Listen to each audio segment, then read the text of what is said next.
Hey gun people, talk a little bit about a gun bullet path sighting in your AR, and you know, a lot of philosophies out here. I'll give you mine and then you can take it for what it's worth. But before I do that, I want to get some input from some of my viewers. I'm going to put a camera out here. I don't know if you can see that camera up there, in the garage, and I'm debating on whether to put it on that pole right there facing the door, so anybody that walked in, I could see it. But if I put it right there, then they're going to see it because it's got that little flash, and they'd be able to cut it, but I would still have a good picture of their face. And then the other option is to put it at this center beam up here by my winch, and then that would aim straight down on the door, so I wouldn't get a clear face shot, but they probably wouldn't see the camera or be able to cut it, and I could kind of at least see what they carried out, how many trips they made, how many people, clothing description, etc. So I'm not sure whether I should put it here at a level they can possibly see it and disable it, but I know I would get a clear shot because it's a straight shot to the door right there. Let me show you the view here. So if I put the camera over here, it gives you a straight shot to the door. So anybody walking in that door, I would have a good picture of their face. But if I'm at the door and I walk in and the camera's going to be right in front of me, it's going to be easy for me to see. Whereas if I'm at the door and the camera was up there, I would get an angle shot down here, but I'm not sure whether I could see it. But anyway, so if anybody has any input on if I got some security specialist camera placement, something out there that knows more than me, give me some input in the comments if you don't mind. So let's talk about zero on a gun, and I'm going to have to zoom in a little bit on that because you got to be able to see. So zero in a gun is nothing more. Stupid camera, one day they're going to have a double lens, so I ain't got to remember to turn this damn thing. Alright, so the path of a bullet, there's two things you gotta realize that are different. Line of sight and path of bullet. So line of sight is when this gun, the front sight aligns with the rear sights. That's my line of sight. That's a straight line from the front sight to the rear sight. That's my line of sight.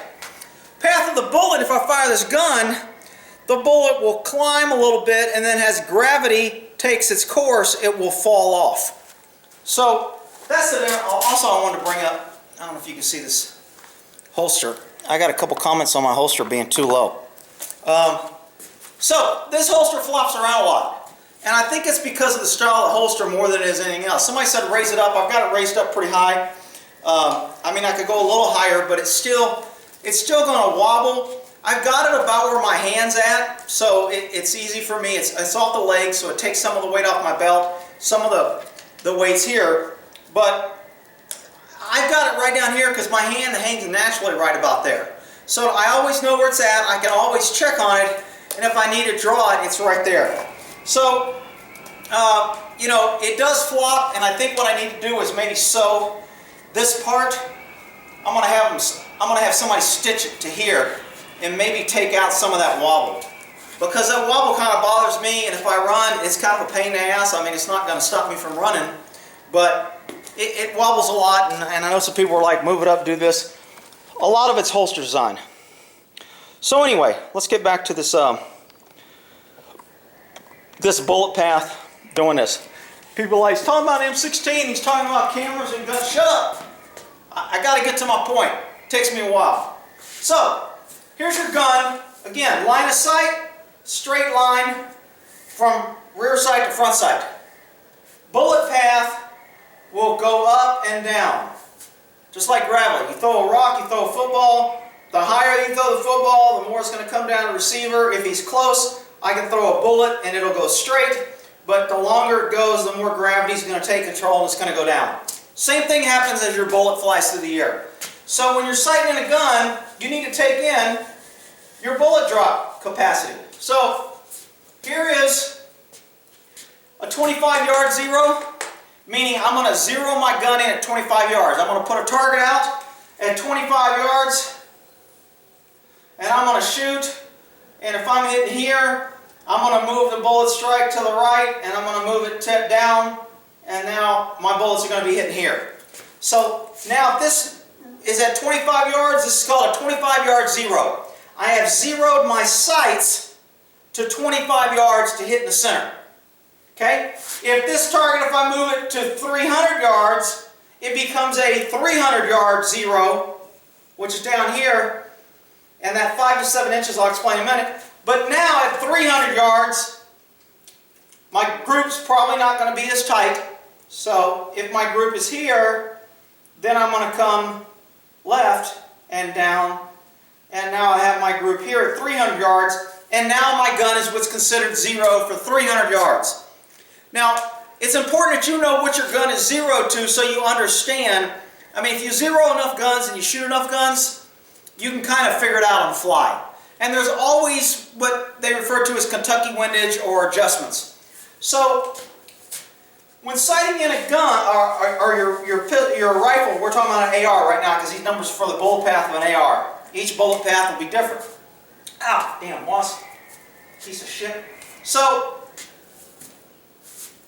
at 25 yards zero, my gun is going to be sighted in from 25 yards to 400 yards. And I want to have about a 10 to 18 inch variance. Which means, at 200 yards, I think, I thought I put a note. Yeah, I'm going to be 10 inches high at 200 yards. So, wait a minute, Rick. How can you be 10 inches high at 200 yards when you got a sight in at 25 yards? Because of the bullet path, because my bullet goes up and then starts dropping rapidly, the farther out I get, 200 yards, happens to be the peak point of this bullet when I sight it in at 25. So my bullet is climbing, and at 200 yards, my bullet is climbed 10 inches.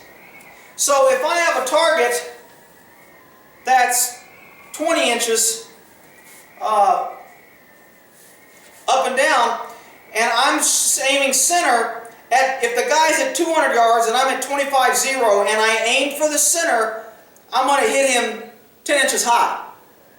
Now, if I know my gun and I estimate his distance at about 200, I can aim 10 inches low and I'll hit him center mass because I know what my bullet climb rate is for that distance. Conversely, if the guy is out here at 400 yards and I know my bullet is going to drop, it's going to be 8 inches low, then I need to aim 8 inches high on my target that's 400 yards, and it will drop down. And I might have those numbers mixed up because it's not sounding right, but just for the sake of explaining this, so you understand how you do Kentucky windage or compensate. So if I'm shooting at something at 25 yards, I'm aiming where I want to hit. The farther the target goes out, depending on how far, is whether I want to aim higher or lower. So since I know my bullet path climbs, and I'm at a 25-yard zero, and I'm at 25 yards, I know my bullet is climbing. At 25 yards, I'm hitting dead center. If the bullet moves out a little bit, now I'm hitting above dead center. If the bullet moves out farther, I'm hitting at the top. If the bullet moves out farther, now I'm dropping back down. If the bullet moves out farther, I'm dropping back down. If it moves out farther, I'm hitting really low. So if I know the path of my bullet, I can adjust my aim. And understanding that when you're zeroing a gun, the longer you zero it out, the less variance you have. So if I sight my gun in at 300 yards, I only have a 5 to 7 inch variance. So if I sight my gun in at 300 yards, I think that was 300 yards. Yeah, it should have been 300. I got 30. Went 200, 300. So I have a 5 to 7 inch variance. You notice I have a 10 to 18 inch variance when I do a 25 sight in. Now, practical wise, on how much you're going to be shooting, everybody wants that long range shot. I want to be able to hit something far, hit something far. Well, you can have a gun specifically designed for a long range shot.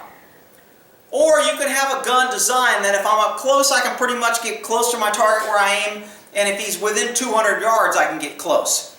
So when I do a 25-yard zero, which I do a lot because I'm lazy and I don't have the sighting and I don't have the 300-yard range and the sights to move it in, walk back and forth.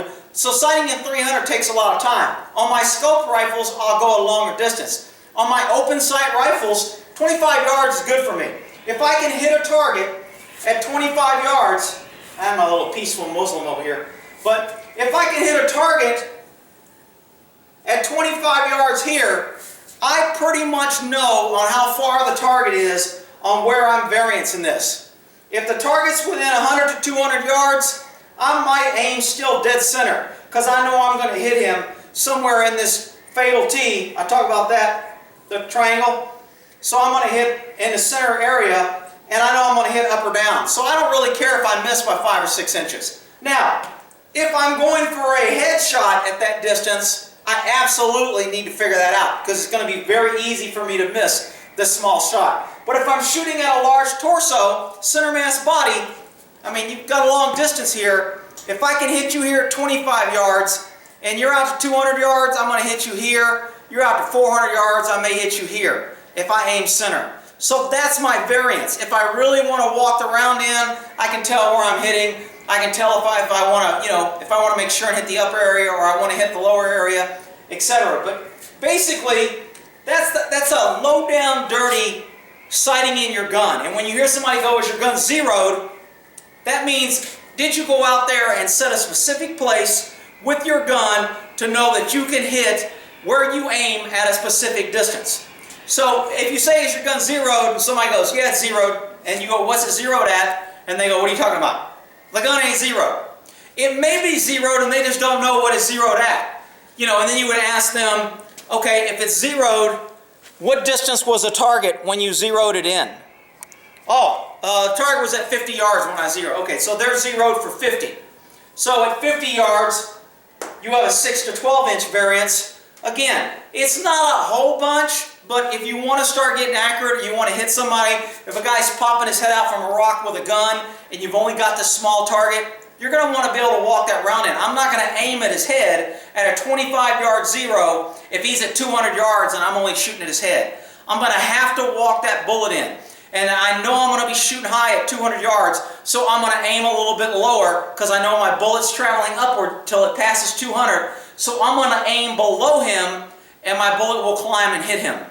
And again, some people will call it Kentucky Windage, some people will call it adjustment on the fly. You got the sights with the clicks that'll do that for you. If you put the range in, it'll automatically adjust to where you always hit the same, so when you sight it in, it works. But most people, if you're doing open sights, zero, I mean, I usually go 25 yards.